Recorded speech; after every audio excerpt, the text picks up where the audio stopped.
Welcome to a new Daily Top Askreddit video. Today's topic. What show did you start and wound up hating so much you didn't finish it? Walking Dead. The end of the line for me was how they were painfully dragging out the whole Negan saga. I don't remember what season it was, but I just quit in the middle of it. After the way overdone cliffhanger about who he kills, I pretty much checked out. But looking into it, like Negan is now best buds with the lady of the guy that he murdered with a baseball bat. Glenn. Or something. How does that shit work? Riverdale. The only part of the show that I know is the epic highs and lows of high school football exchange. Even based on just that, I think you made the right call. I think I lost it when it became fantasy, paranormal, cult horror. And I've heard that it ventures into time travel or something. Even typing this out confuses me so much, lol. Orange is the New Black. Piper annoyed the fucking shit out of me. Though I finished it, I felt the same way about her and Alex, totally annoying. Yeah. One of those shows where if you take out the main character, it'd be 100x better. Westworld. Loved the first season. Then it started going downhill. Haven't seen the latest season and I don't plan on it. My cousin worked on the set of Westworld. Apparently the writers for season 2 were reading fan theories online and tried to write the opposite of what fans were predicting. It didn't go so well. That's the same thing that doomed Game of Thrones. They get so hung up on unexpected plot twists that they forget to check if the twists make sense whatsoever. The fans are gonna theorize. They are going to speculate on all of the logical possibilities. There's no evading that. Someone is gonna guess it. Which is so goddamned weird. If you've dropped clues for your long-form ongoing story, some people online should be able to piece them together into where the story is going. To purposely go against that is to basically spite your own setups. Based on years of friend recommendations, I'm really looking forward to watching season 1 then pretending it ends there. That's honestly not a bad idea. Enjoy it. I loved the first season.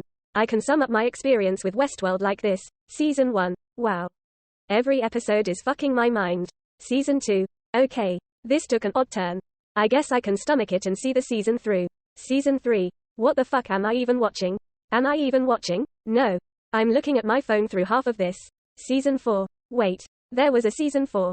The Flash.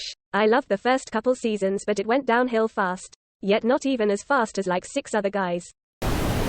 The 100. I surprisingly made it 5 seasons in, I think. I almost quit watching partway though season 1. Because even though I really liked some aspects of the show, the characters and drama just pissed me off so much. I decided to keep going, and then I think episode 5 or 6 got me hooked. It didn't change how much I disliked most of the characters. And that kind of remained a trend throughout the show for me. Was absolutely captivated by the story and concept, absolutely hated the characters and drama. Clark, her mom, and Octavia sunk the show IMO. After season 5 I think I just thought to myself, you know. I enjoyed a lot of that. But I think I've seen all I need to see. Edit. Spelling. I love the concept of the show and the first season and a half maybe. Some of the drama is idiotic, but the overall plot and execution was good enough. Until about when the adults finally came down. That's when the show got awful to me and I stopped watching. Yes, the adults ruined it lol. I don't wanna watch their obnoxious power trips. To me it's like, hey, you used me as a human sacrifice to see if Earth was livable. Cuckoo, I no longer listen to you. I loved when people would ask who was in charge and everybody is like, oh yeah. Definitely Clark, maybe Bellamy if she isn't around. And the parents go all shocked Pikachu face. Yeah, there's a hierarchy around here and you aren't a part of it. Play bitch games and all. Once upon a time so effing glad I stopped at season 2.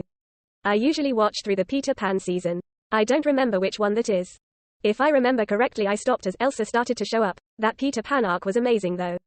Peter Pan's actor did so much heavy lifting for that show. He is just genuinely such a good fit for the role.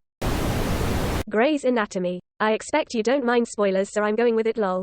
But season 18, I think, had her finally leaving Grey Sloan and she was about to leave for Boston and then her house suddenly burned down from a lightning strike and I couldn't stop laughing. It was so absurdly over-dramatic and unnecessary. Edit. Season 19. So she hasn't left yet. It was just for dramatics and marketing. Typical. I used to watch this show with my wife.